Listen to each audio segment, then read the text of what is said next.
And if you guys do Japanese arts, they they have a nice term called Tai Sabaki, which means body management, I believe. And the idea is you're learning to keep his weight shifting by moving side to side and keep him off balance. Okay. There's a lot of body handling in Bagua, handling of the other guy's body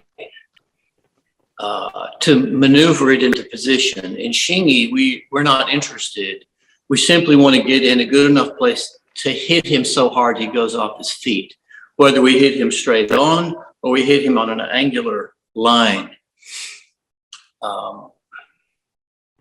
But in Bagua, a man trained in war arts who was looking at Bagua, he would say, there's certainly a lot of unnecessary movement in this system. That's what a real warrior who looked at Bagua would say. There's too much wasted movement. But if a policeman who was trained in crowd control looked at Bagua, he would notice the use of space and how you're pushing one person into another or clearing space for a person behind you so that you can get to an exit, or pulling one person into another or knocking a person down so they fall in front of another person. So it's because I noticed this over the years that I came to the conclusion that Bagua was more of a bodyguard art than a martial art. Obviously, you can use all these techniques in a martial context. You could use them with weapons and on the battlefield. But generally, a martial art is something that you want to get good at fast. So you reduce the number of movements to the most effective and you leave the rest. And that's the way you would train a soldier or an infantry soldier. If you were training a captain or a lieutenant or someone that had squads under them, you then become interested in maneuvers that sacrifice certain things to make the enemy think certain things. And so then you're moving into strategy and nuance. And in Bagua, you have a lot of psychological strategy and a lot of mental manipulation, much more so than in Shingi.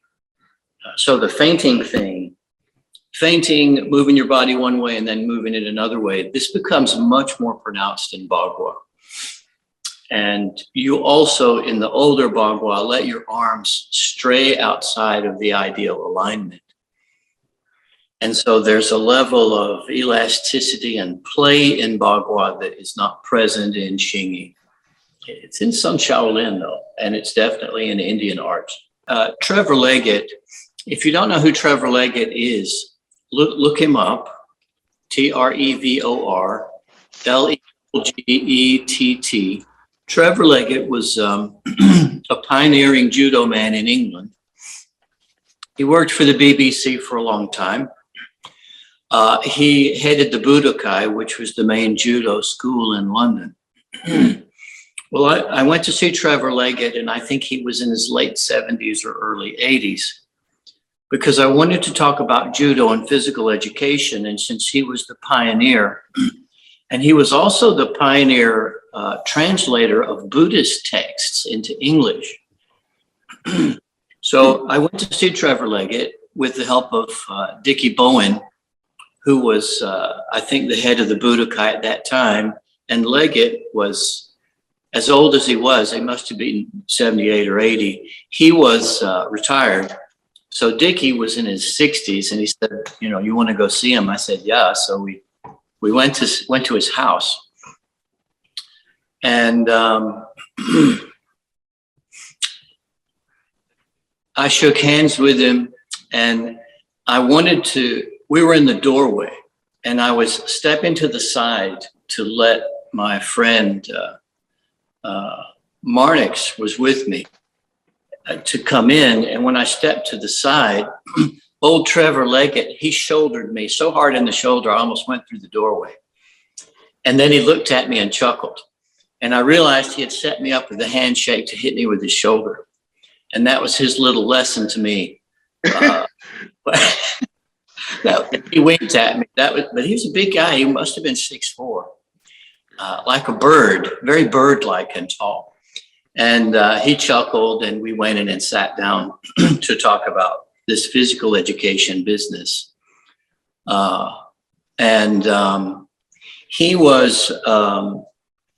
He had a text on his little table in front of his couch, and I looked at it, and it said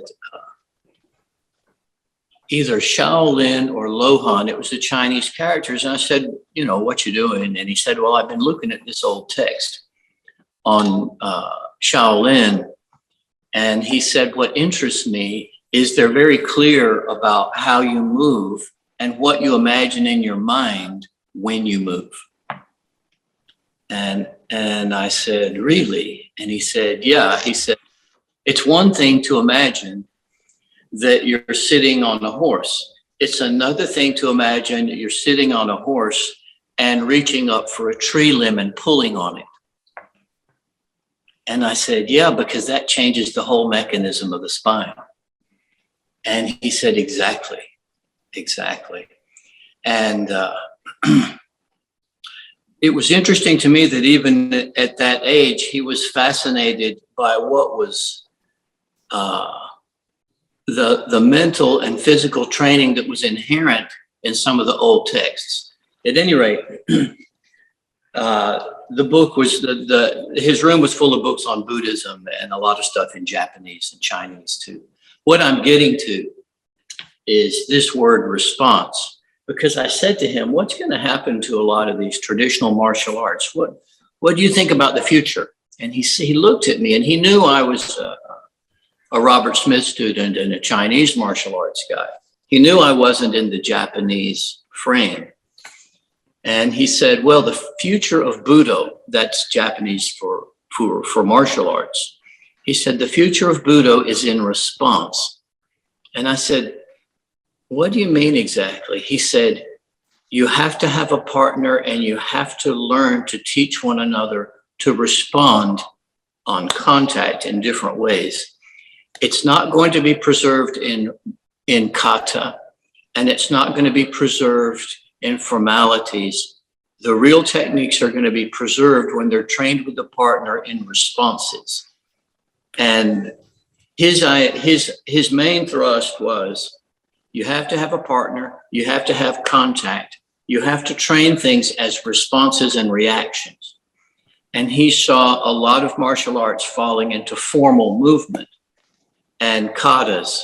And he said, that will not last into the new century, because people are going to have a need to know how to respond to one another in a more profound way. And so what I'm telling you guys is, when you hammer down, he pushes up, and you go with him. When he starts to fall back and down, then you follow him down. But all of this is in response to his reaction. So when I'm showing you these linear Bagua tactics, I'm showing you the tactics as responses, not as positions. In other words, if his arm is out and I show you a karate block, that is a position. This is a position, and it is a response, okay? But the timing of that is not as clear as I'm hammering down to get him to block up. So when I come underneath and lift, he's already going that way. That's a response to move him into a very specific position. So I wanted to make clear to you guys, we're not just looking at choreographed formal movement, we're looking at particular responses to them. So these tactics are responses to given situations. And that's very different than learning a formal series of movements that are like Egyptian cuneiform, where you can snap into still photograph positions of each movement perfectly. We're not so interested in that. The alignments are important, but the response to someone else is the core of the action. And that's also why these are hexagrams. A hexagram is a situation. And when you have a situation, you have opposing forces. So this one is mountain over water. So the water's running downhill. Well, what's making it run downhill? There's too much on the top. So it came down and the mountain didn't change. So we have to create a situation of making him lift up so we can get him to run downhill, so we can get him to fall downwards. But he won't do that if you ask him, unless you have a lot of money. So you got to give him the hammer and make him react. So that's my sermonette on response. And the word responsibility is interesting because it means the ability to respond. It doesn't mean you're carrying some weird social burden. It means you're awake and you're able to respond as needed. That's so very profound. That's your telltale word, responsibility, ability to respond, which means your mind is pliable. And this is what Trevor Leggett was getting across to me. And I recommend any of his books to you guys on Buddhism and the martial arts, whatever you can find. I'm not sure what's in print, but he was a genuine humanitarian and a real genius.